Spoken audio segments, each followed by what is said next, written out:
ಆವಾಗ ಇದೆಲ್ಲ ನಾವು ಮಾಡಬೇಕಾಗಿರೋದು ಮಾಡಬೇಕಾಗಿರೋದು ಭಾವನಾ ಅಂತ ಬರುತ್ತೆ. ಹಾಗಾಗಿ ನಾವು ಇನ್ಮೇಲೆ ಧ್ಯಾನ ಅನ್ನೋದನ್ನ ಕಡಿಮೆ ಮಾಡಿ ಭಾವನಾ ಅಂತ ಬಳಸೋದು ಒಳ್ಳೆಯದು. ಭಾವನಾ ಪದನ ಬಳಸೋದು ಒಳ್ಳೆಯದು, ಬಾಳಿ. ಈಗ ಭಾವನಾ ಅಂದರೆ ಏನು ನಿಮಗೆ ಎಕ್ಸ್ಪ್ಲೈನ್ ಮಾಡಿ.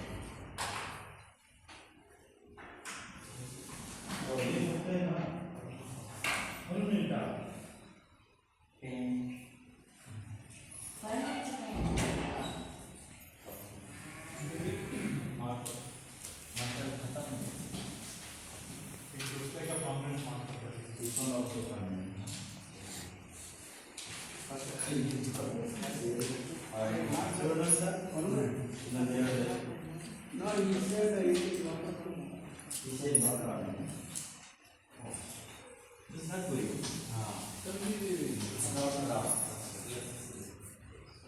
नहीं